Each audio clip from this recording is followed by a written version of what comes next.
So before I just buckled. Anyway, so before we go and do the vlogcast, I'm going to my mum's quickly. Like, I haven't seen my mum since lockdown. I was supposed to go yesterday. Unfortunately, I was a little bit busy, couldn't make it. She thought I was coming, and I didn't tell her that I wasn't coming. Now, if you saw the message she sent me, she wasn't rude, because my mum's never rude. She's very, very articulate, but I could tell that she was annoyed at the fact that I didn't even give her the common courtesy to let her know that I wasn't coming. So obviously I felt bad, and also I got her a little gift as well.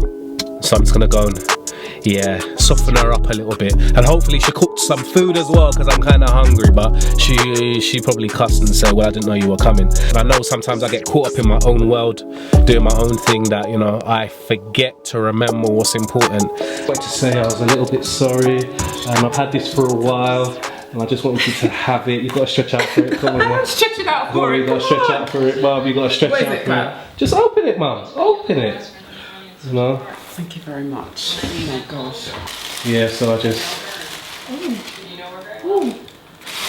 wanted to say thank you. Oh. Do you like it? Oh, you don't like the candle? Yeah, she likes it, so yeah, we're good. We're getting back into the good books now. So, I'm just, telling the people them what I want, So yeah, it's gonna go and spend a little time. Hi, Mel. Why do you sound so tired? Oh, sorry. Did I wake you up? What is that? So you like it then, Mum? Very nice. Thank you very much, Colin. I really appreciate it. Good.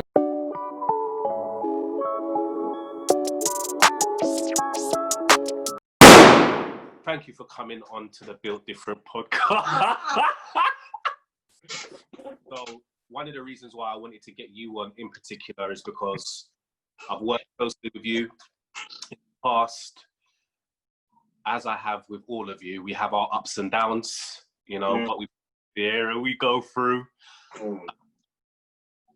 With you in particular, though, I think one of the reasons why I wanted to speak to you was I have so much faith in your ability.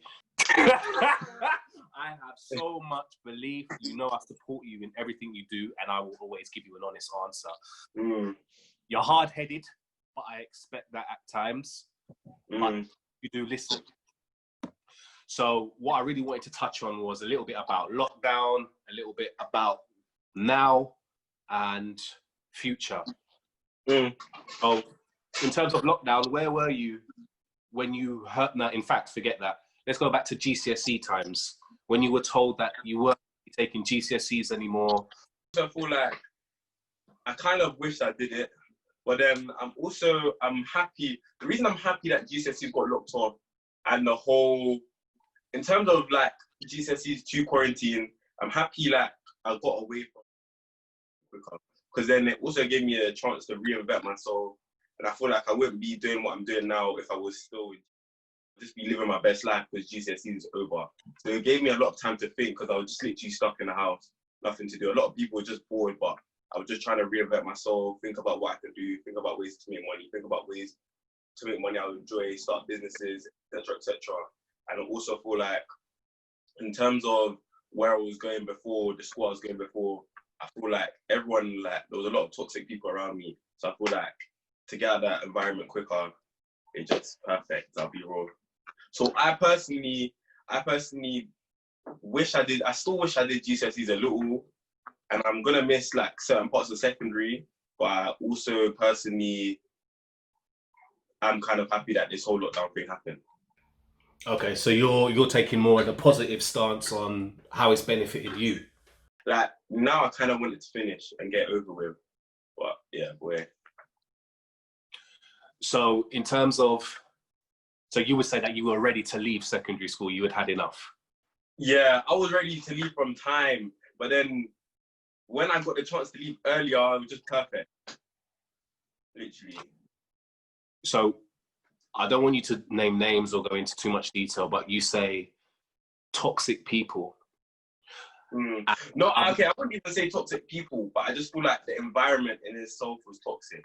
Personally, the environment, just everyone around me was just like, not, I still have my closest friends in it, but I feel like just the environment was just a toxic environment. Some would argue that you as the human being, you as the young man that you are, you create your own environment. So would you say that you're blaming others instead of taking responsibility for yourself?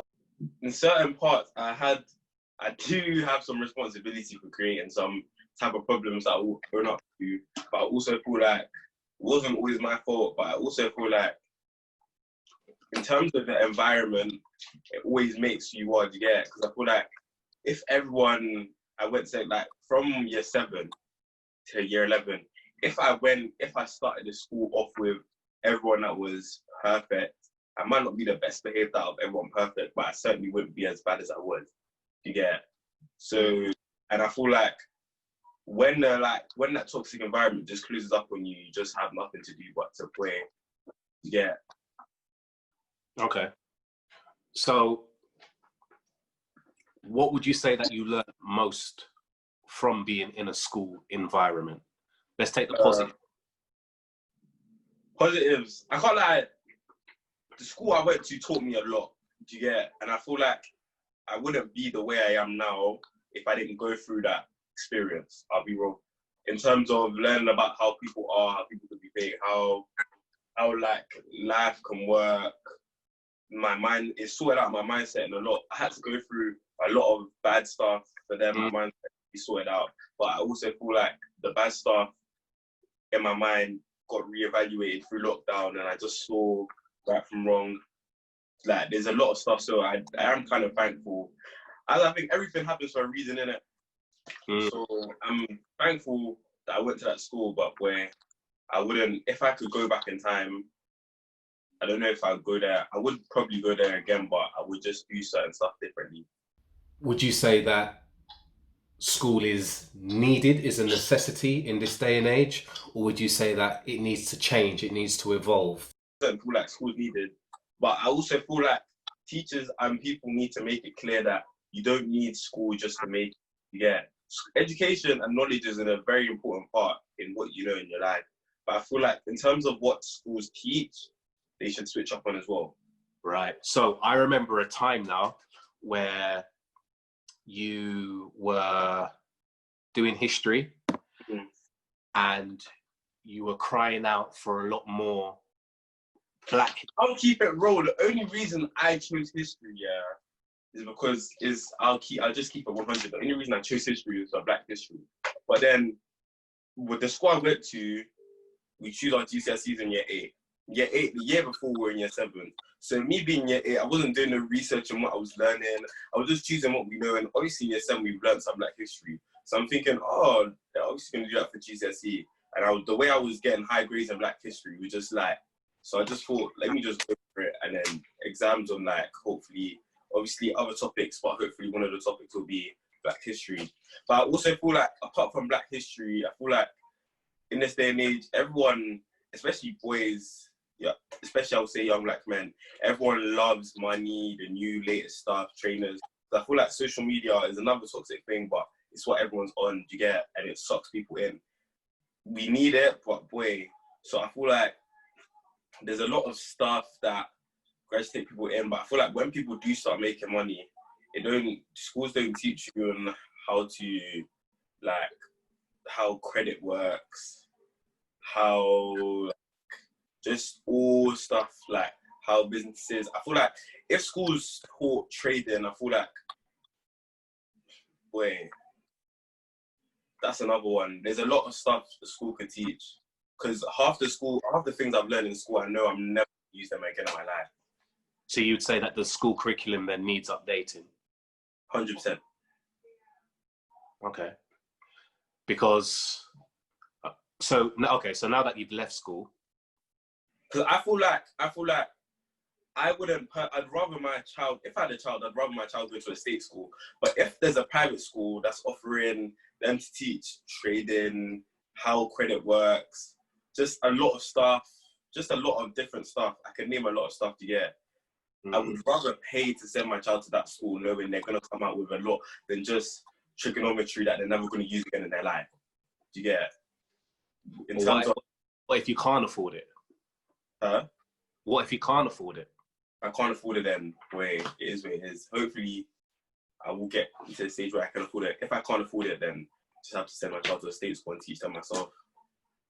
I mean, you've spoken a lot, and we've spoken in the past a lot about money. hmm Money is something that motivates you. I feel like when I used to wake up, I used to think about money.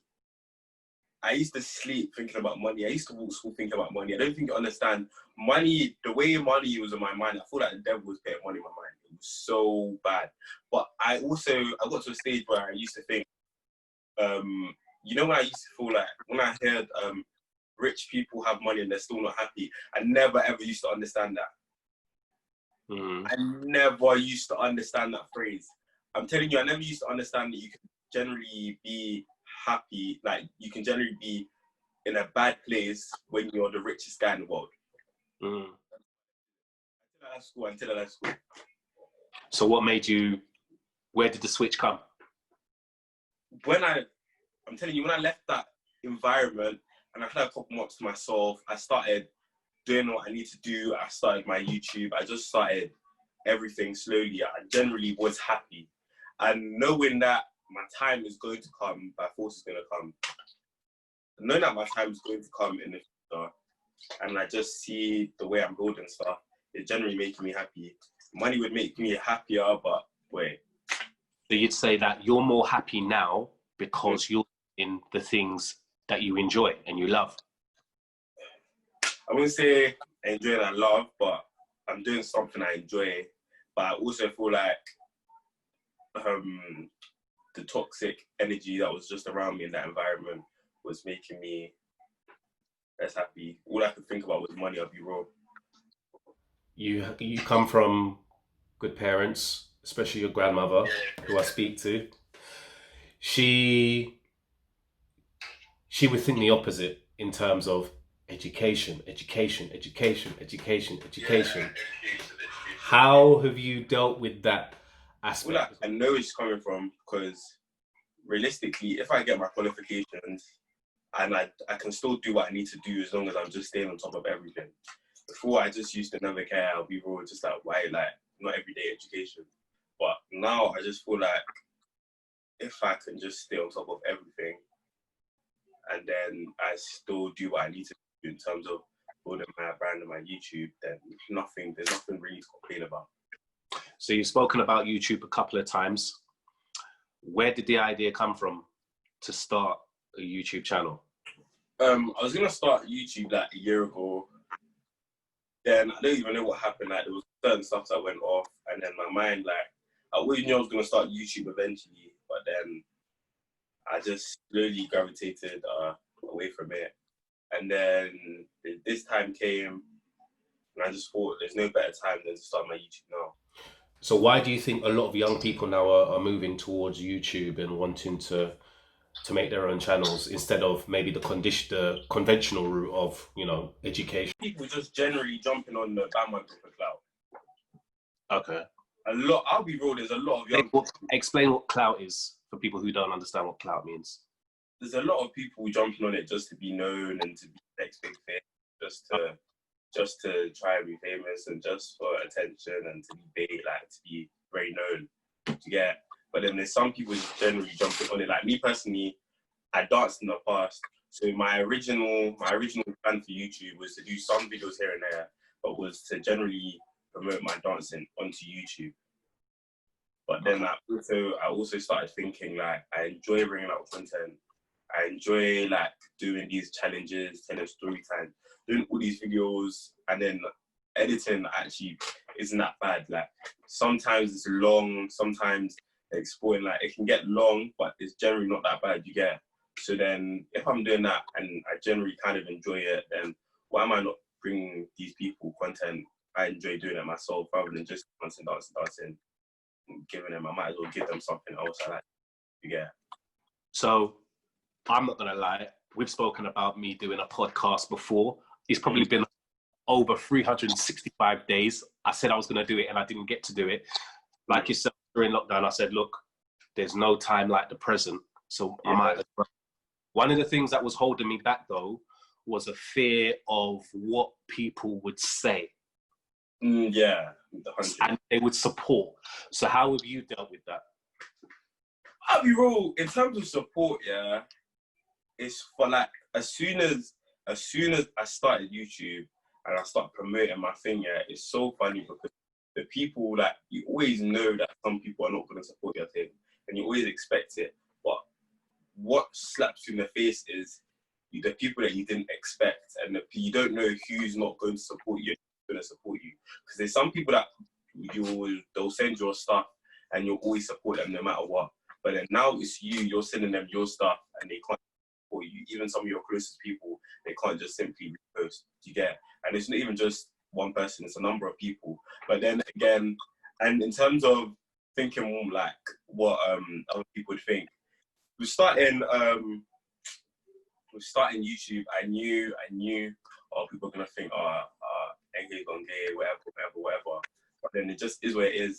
And the thing is, half of these people, like, I'm not gonna see again. Half of these people, like, I'm not gonna die thinking, rah, I could have let this go. One day, like, the world's gonna end for me to get. So I just feel like if I just keep letting people hold me back, then wait, what am I gonna do? I'm not working a 9 to 5. I kind of got the impression you're not working a 9 to 5. You're just not. It's just not. Yeah, 9 to 5.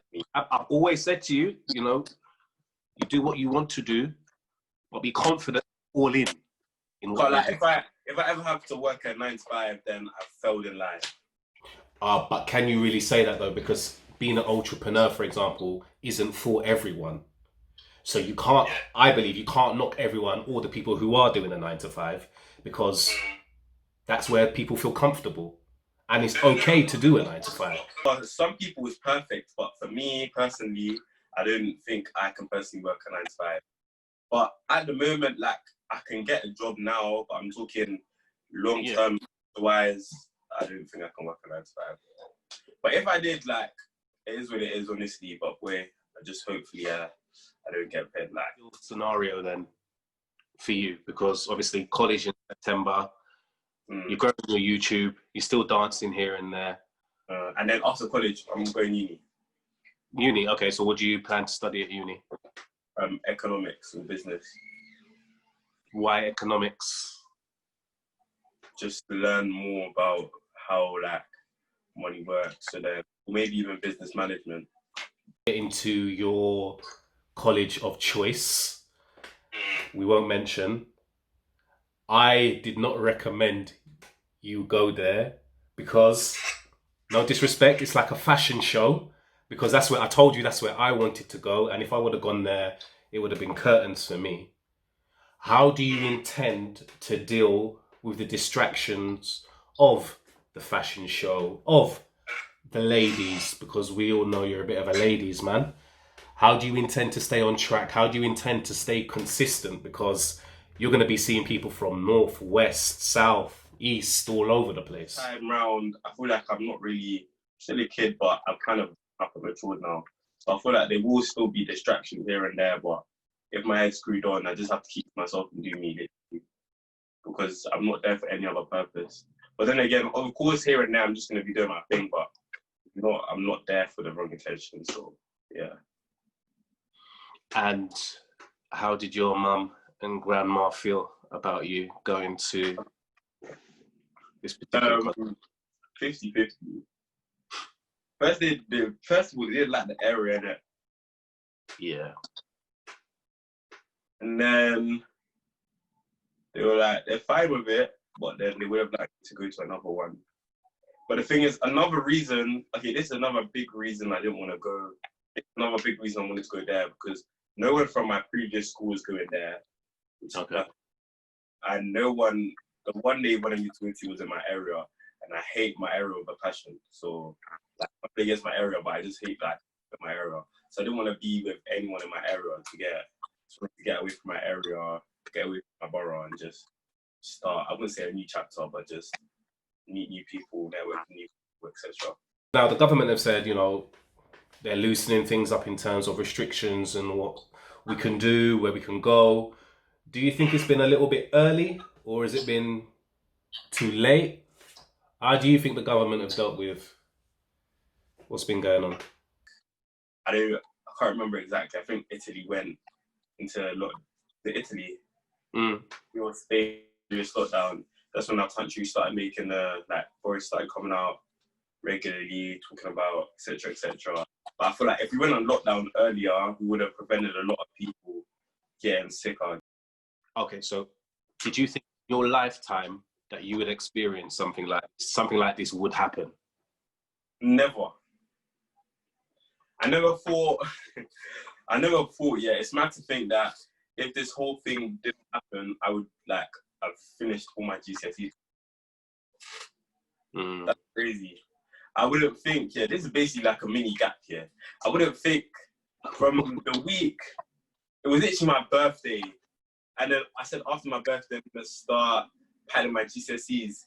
I didn't think even 1 week before that. I didn't think a week later that we're never gonna come back to school. The only thing I do regret, yeah, is not having a prom. Not to say I don't really care about not going prom. I just to say I went prom, literally. But apart from that, I don't really care. And the prom would have been just to say goodbye and just like to end things officially, you'd say? No. Or just to Me dress up? personally, I would have dressed up. I would have dressed up, nice car, pulled up, showed face, maybe nice, designer shoes, whatever. Showed face, one maybe best dressed and S. There will be one or two, well, actually, there will be a few year sevens watching. What would you say to them in terms of the difference between primary school, I don't know if you can remember primary, and secondary school? What drastic changes do you think they will need to look out for? Or how do you feel, what's the best way to go about moving into secondary school? What advice would you give? I can't really I wouldn't know the best advice to give because everyone's different. But I also feel like they're gonna change. I feel like you're gonna change. I can't really say stay the same because you're obviously gonna mature. But I feel like don't let people in older years get to your head. Don't let these relationships, boys and girls, get to your head. Because I promise you're gonna leave school. You're just gonna think. Don't let even these petty arguments get to you. Just avoid it. Because I promise you, once you leave school, half the people you used to talk to, you're not going to talk to ever again. Even they can ask them to ask their parents how many people they talk to from their primary and from their secondary school. All your friends, your PFS forever. Some might stay the same, but I doubt.